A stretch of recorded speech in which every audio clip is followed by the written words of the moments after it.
What if the ancient world knew something about healing that we've spent the last century completely forgetting? Not folk superstition, not mythology. Actual plants, documented by name in biblical texts, used by real people facing real injuries, infections, and illness. Most people don't know this, but while we treat the Bible purely as a spiritual document, it's also one of the oldest written records of botanical medicine in human history. Healers in ancient Israel didn't have pharmacies. They had gardens, and the plants they grew and carried across deserts were doing things that modern researchers are only now beginning to fully understand. Today, I'm going to show you 9 of those plants, all mentioned by name in Scripture, all backed by modern research, and every single one free to grow yourself. And stick around, because number 7 was used by the prophet Isaiah as a medical treatment on a dying king. And modern science just confirmed the exact mechanism that made it work. And number 9 is so common that most people pull it straight out of their garden as a weed. Make sure you hit that subscribe button because every week we post new videos about building real abundance, the kind that grows in your garden, sits in your pantry, and never shows up on a receipt. So let's get into it. Let's start with hyssop, also called the purification herb. And this small, bushy Mediterranean plant carries one of the most fascinating dual histories in all of botanical medicine, equally significant in biblical ritual and in modern microbiology. Hyssop appears repeatedly throughout Scripture. In Exodus, the Israelites used bundles of hyssop to apply the blood of the Passover lamb to their doorposts. In Psalm 51, David writes, "Cleanse me with hyssop, and I shall be clean." In John 19, a sponge soaked in wine vinegar is lifted to Jesus on the cross on a stalk of hyssop. This plant wasn't randomly selected for these moments. In the ancient world, hyssop was the purification plant, the one you reached for when cleansing mattered most. Here's what makes that historically significant. The ancient Israelites didn't have a germ theory of disease. They didn't understand microbes, but they consistently used hyssop in contexts involving contamination, infection risk, and wound exposure. And modern chemistry has revealed exactly why that instinct was correct. Hyssop, Hyssopus officinalis, contains 2 compounds called carvacrol and thymol. Both are confirmed antimicrobials. Thymol is the same active compound found in Listerine mouthwash. Research has demonstrated that hyssop extracts show genuine antibacterial and antifungal activity. Studies have also identified antioxidant and anti-inflammatory properties in the plant's volatile oils. Here's how it was traditionally used. The aerial parts, the leaves and flowering tops, were bundled and used as a brush for applying liquids to surfaces or wounds. A tea made from dried hyssop was used for coughs, chest congestion, and respiratory complaints. The plant was also used as a culinary herb in small amounts to support digestion. Growing hyssop is straightforward. It's a hardy perennial that thrives in poor, well-drained soil with full sun. Once established, it requires almost no care, self-seeds readily, and produces beautiful purple-blue flower spikes that attract pollinators. You can start it from seed or cuttings and harvest the flowering tops throughout summer. Hyssop got overlooked in modern medicine simply because we isolated its active compounds, synthesized them, and forgot about the plant they came from. But for anyone wanting a genuinely antimicrobial herb with thousands of years of documented use and a robust chemical profile, hyssop is still growing in gardens everywhere, still producing the same compounds it always has. Think of it as the purification plant that knew what it was doing long before science had the language to explain why. Aloe vera might be the most clinically validated plant on this entire list, and its biblical appearance is one of the most historically significant moments in the entire New Testament. In John 19:39, after the crucifixion, Nicodemus brings a mixture of myrrh and aloes, approximately 75 pounds of it, to prepare Jesus' body for burial. This wasn't a casual detail. The quantity recorded suggests aloe was considered enormously valuable. In the ancient world, aloe was used for preservation, wound treatment, and skin healing. The fact that it appears at this specific moment tells you everything about how the ancient world regarded this plant. Aloe's medicinal history extends well beyond the biblical record. Egyptian medical papyri reference aloe for skin treatment. Ancient Greeks used it for wound healing. It appears in the traditional medicine of virtually every culture that encountered it. Here's what modern science has confirmed. The gel inside aloe vera leaves contains compounds called oxymonin, anthraquinones, and polysaccharides that have genuine wound healing, anti-inflammatory, and antimicrobial properties. Multiple clinical trials have demonstrated that aloe vera gel speeds healing of burns, surgical wounds, and skin abrasions. A review published in the journal Burns confirmed that aloe vera treatment significantly reduced healing time compared to conventional dressings. Here's how it works. The gel forms a protective barrier over damaged skin, while the active compounds reduce inflammation, stimulate cell regeneration, and inhibit bacterial growth simultaneously. It doesn't just soothe, it actively participates in the healing process. Growing aloe vera couldn't be simpler. It thrives in containers indoors, requires minimal watering, tolerates neglect, and propagates freely by producing offshoots you can separate and replant. In warm climates, it grows outdoors year-round. In colder regions, it makes a perfect houseplant that sits on your windowsill ready for the moment you need it. Aloe got reduced to a grocery store gel in a green bottle, stripped of most of its active compounds and mixed with preservatives. But the fresh gel from a living plant is substantially more potent than anything you'll find processed and packaged. Think of it as the first aid kit that Nicodemus understood well enough to bring 75 pounds of it, and that your windowsill has been waiting to provide ever since. Frankincense is one of the most recognized plants in the biblical narrative, and one of the most surprisingly powerful in modern medical research. It appears in Matthew 2 as one of the 3 gifts brought by the Magi to the infant Jesus. It's referenced throughout Leviticus as a component of sacred offerings. The ancient world treated frankincense as extraordinarily valuable, in some periods worth more than gold by weight.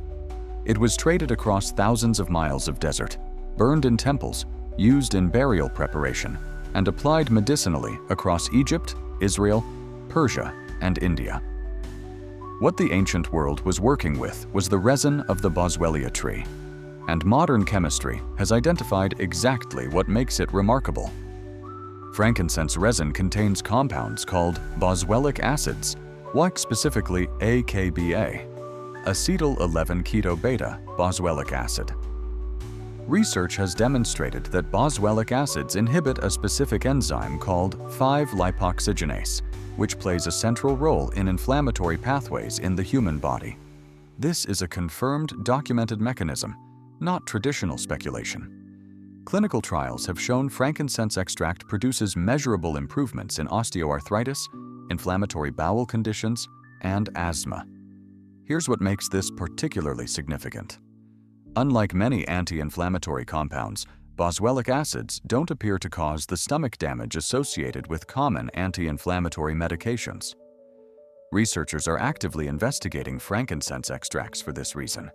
You can grow Boswellia sacra and related species in warm, dry climates. As in colder regions, it can be grown as a container plant brought indoors during winter. The resin is harvested by making small incisions in the bark and collecting what seeps out, the same method used for thousands of years. Frankincense disappeared from Western medicine when pharmaceutical anti-inflammatories took over the market. But with growing concerns about long-term NSAID use, boswellic acid research is accelerating significantly. Think of it as the gift the Magi brought that turned out to contain one of the most interesting anti-inflammatory compounds in the entire plant kingdom, hiding in plain sight in a church incense burner. Myrrh shares the biblical stage with frankincense, appearing alongside it as a gift of the Magi in Matthew 2, referenced in Mark 15, where it's offered mixed with wine to Jesus on the cross, and mentioned in Esther and the Song of Solomon as a valued aromatic and medicinal substance. Like frankincense, myrrh is a tree resin. harvested from Commiphora species native to the Arabian Peninsula and East Africa. And like frankincense, the ancient world's instinctive valuation of it is now being validated by modern chemistry. Myrrh resin contains compounds called sesquiterpenes, particularly cursarine, and other terpenoids that have confirmed antimicrobial and analgesic properties. Research has demonstrated that myrrh extracts show activity against a range of bacteria and fungi.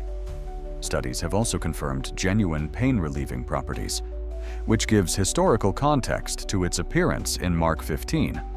Offering it mixed with wine to someone in pain wasn't accidental. Here's what makes myrrh particularly interesting. Traditional medicine across Egypt, Greece, Rome, and the Middle East consistently used myrrh for wound treatment, oral health, and infection. Modern research has validated oral health applications specifically. Myrrh tincture is used in some European herbal traditions for mouth ulcers, gum inflammation, and sore throats, with research supporting its antimicrobial activity against oral bacteria. Growing Commiphora species requires warm, arid conditions similar to their native environment. In most temperate climates, myrrh is better sourced as a resin than grown domestically. However, the resin itself is widely available, relatively affordable, and can be used to make tinctures and mouth rinses at home. Myrrh got forgotten in Western medicine, largely because it's a resin from a desert tree that doesn't grow in Europe or North America. But for oral health applications specifically, it remains one of the better documented botanical options available. Think of it as the ancient analgesic that appears at two of the most significant moments in the New Testament. And turns out the people who brought it understood its properties better than we gave them credit for. Coriander earns its place on this list through one of the most memorable food references in the entire Old Testament. In Exodus 16:31 and Numbers 11:7, manna, the miraculous food that sustained the Israelites through 40 years in the wilderness, is described as looking like coriander seed. This comparison tells you something important. Coriander seed was familiar enough to every Israelite that it worked as an instant visual reference. This was a plant everyone knew, grew, and used daily. Coriander, Coriandrum sativum, produces both edible leaves, commonly called cilantro, and seeds, which have a distinctly different flavor profile. The seeds were the primary medicinal and culinary form in the ancient world. Here's what modern research has confirmed. Coriander seeds contain linalool and other volatile compounds that have demonstrated antimicrobial activity in laboratory studies. Research has also confirmed carminative properties, meaning coriander genuinely helps relieve digestive discomfort, bloating, and gas. A clinical study published in a digestive health journal found that a preparation including coriander produced significant improvement in irritable bowel symptoms compared to placebo. Additionally, animal and preliminary human studies suggest coriander may support healthy blood sugar regulation, though robust large-scale human trials are still ongoing. Growing coriander is among the easiest things you can do in any garden. It self-seeds prolifically, meaning once you grow it once and allow some plants to go to seed, it will return on its own every year indefinitely. It tolerates poor soil, minimal watering once established, and produces continuously throughout its growing season. Coriander got reduced to a garnish and a divisive culinary herb debated on the internet. But its medicinal history stretches back thousands of years across cultures that had no connection to each other, yet all arrived at the same conclusion about its digestive benefits. Think of it as the plant so familiar to the ancient Israelites that God used it as a reference point, and so easy to grow that it will return to your garden every year without being asked. Smash that like button and drop a comment below. Which biblical plant are you growing first? And if you've already used any of these, share your experience. Because what's coming up next might be the most surprising plant on this entire list. Garlic appears in Numbers 11:5 in one of the most human moments in the entire Exodus narrative. The Israelites, wandering in the wilderness, begin complaining about the monotony of manna and list the foods they miss from Egypt. The fish we ate in Egypt at no cost, the cucumbers, melons, leeks, onions, and garlic. That garlic made this list of most missed foods tells you exactly how central it was to daily ancient life. And of all the plants on this list, garlic may have the most extensively documented medicinal history of any food plant in human civilization. Allium sativum appears in Egyptian medical papyri, ancient Indian Ayurvedic texts, Greek and Roman medical literature, and the traditional medicine of virtually every culture that cultivated it. Here's what makes garlic scientifically remarkable. When garlic is crushed or chopped, an enzyme reaction converts a compound called alliin into allicin, a sulfur compound with confirmed broad-spectrum antimicrobial activity. Research has demonstrated allicin's effectiveness against bacteria, fungi, and certain viruses in laboratory settings. Multiple large-scale human studies have confirmed that regular garlic consumption produces measurable reductions in blood pressure and LDL cholesterol. A Cochrane review found evidence supporting garlic's cardiovascular benefits across multiple trials. Here's the practical detail that matters.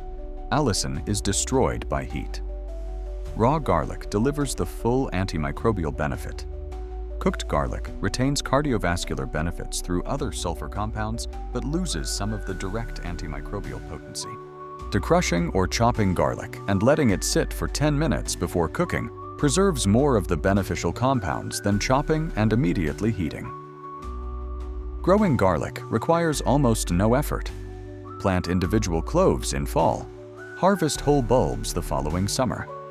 It self-multiplies, requires minimal maintenance, and produces year after year from a single initial planting. Garlic never truly got forgotten. It's still in every kitchen worldwide. But its medicinal applications get dismissed as folk remedy when the research supporting cardiovascular and antimicrobial benefits is among the most robust of any botanical plant. Think of it as the plant the Israelites missed so much they complained to Moses about it, and that modern cardiology is quietly validating one study at a time. And this is the one I teased at the beginning, the plant used by the prophet Isaiah as a direct medical intervention on a dying king, and that modern science has now confirmed a mechanism for. In Isaiah 38, King Hezekiah is gravely ill. Isaiah instructs that a poultice of figs be prepared and applied to Hezekiah's infected wound, specifically a boil or skin infection. The king recovers. This is one of the most specific medical treatment descriptions in the entire Old Testament. Not prayer alone, not ritual. A topical botanical application to an infected wound, prescribed by a prophet and recorded as effective. Ficus carica, the common fig, has been cultivated in the Middle East for at least 11,000 years, making it one of the earliest plants ever domesticated by humans. Is archaeological evidence from the Jordan Valley confirms fig cultivation predating even wheat and barley. Here's what modern research has confirmed about Isaiah's instinct. Fig latex, the milky white sap from unripe figs and fig leaves, contains compounds called ficin, psoralen, and various proteolytic enzymes that have demonstrated antimicrobial and anti-inflammatory activity in research studies. A study published in the Journal of Ethnopharmacology confirmed that fig leaf extracts showed significant antibacterial activity against multiple bacterial strains, including Staphylococcus aureus, precisely the type of bacteria responsible for skin boils and wound infections. Additionally, figs are among the highest prebiotic fiber sources of any fruit, feeding beneficial gut bacteria and supporting digestive health. Research has confirmed figs support bowel regularity and digestive comfort more effectively than many commercial fiber supplements. Here's the practical application. Fresh fig leaf latex applied topically has traditional use for skin conditions and minor infections. Ripe fig fruit, consumed regularly, provides exceptional prebiotic fiber. The leaves can be dried and made into tea for digestive support. Growing a fig tree is one of the most rewarding things a home gardener can do. Fig trees are remarkably hardy, tolerating drought once established, producing abundantly with minimal care, and living for decades. In colder climates, container-grown figs can be brought indoors for winter. Many varieties produce 2 crops per year. And fig trees got overlooked in Western herbal medicine because we categorized them as fruit trees rather than medicinal plants. But Isaiah was working with something real. Modern chemistry is finally explaining exactly what he knew empirically 3,000 years ago. Think of it as the plant that a prophet used to heal a king, and that a fig tree in your garden could provide to you completely free every single year for the rest of your life. Wormwood carries one of the most dramatic reputations of any plant in biblical literature. In Revelation 8:11, a star called wormwood falls into the waters of the earth, making them bitter and undrinkable. The plant's name becoming a symbol of bitterness and judgment. In Proverbs 5:4, an adulterous woman's end is described as bitter as wormwood. The plant's intense bitterness made it a powerful metaphor throughout Scripture. But behind the symbolism is one of the most pharmacologically significant plants in the entire history of medicine. Artemisia absinthium and its close relative Artemisia annua contain a compound called artemisinin. In 2015, Chinese scientist Tu Youyou was awarded the Nobel Prize in Physiology or Medicine for discovering that artemisinin derived from Artemisia annua is one of the most effective treatments for malaria ever found. This is not traditional medicine speculation. This is a Nobel Prize-winning discovery based on a plant used in Chinese traditional medicine for over 2,000 years. The same genus of plant that appears in biblical literature as a symbol of bitter judgment. Here's what makes wormwood medicinally significant beyond malaria treatment. Artemisia absinthium has confirmed antiparasitic properties. Research has demonstrated activity against intestinal parasites. The plant also has genuine bitter tonic properties. The intense bitterness stimulates bile production and digestive enzyme secretion, supporting liver function and digestion. Traditional herbalists used wormwood specifically for sluggish digestion, liver support, and intestinal parasites. An important note on safety. Wormwood contains thujone, a compound that is toxic in large amounts. Traditional use involved small, controlled doses. Tea made from small quantities of dried herb, used short-term. It is not a plant for casual or excessive consumption. Used appropriately and in small amounts, it has a long history of traditional medicinal use. Used excessively, it causes neurological effects. This distinction matters and should be respected. Growing Artemisia absinthium is straightforward. It's a vigorous, drought-tolerant perennial with beautiful silver-gray foliage that thrives in poor soil and full sun. It makes an attractive garden plant while providing medicinally relevant material for those who understand appropriate use.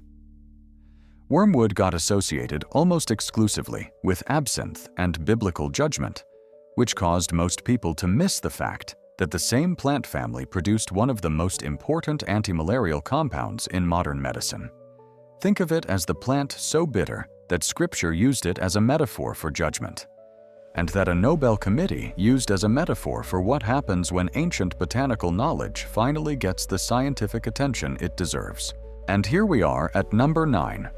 The one I saved for last because it represents something important about how we read ancient texts and ancient knowledge, and because it's almost certainly growing somewhere near you right now.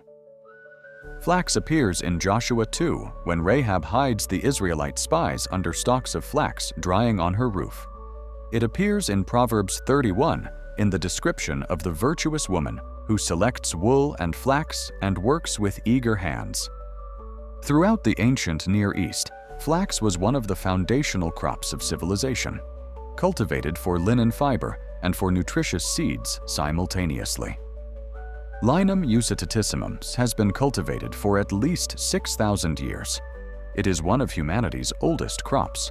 And modern nutritional research has revealed that the seeds the ancient world was pressing for oil and grinding for food are among the most nutritionally significant plant foods ever identified. Here's what the research shows. Flax seeds are the richest plant source of alpha-linolenic acid an essential omega-3 fatty acid. They contain exceptionally high levels of lignans, plant compounds with antioxidant properties that are being actively researched for their relationship to hormone-dependent conditions.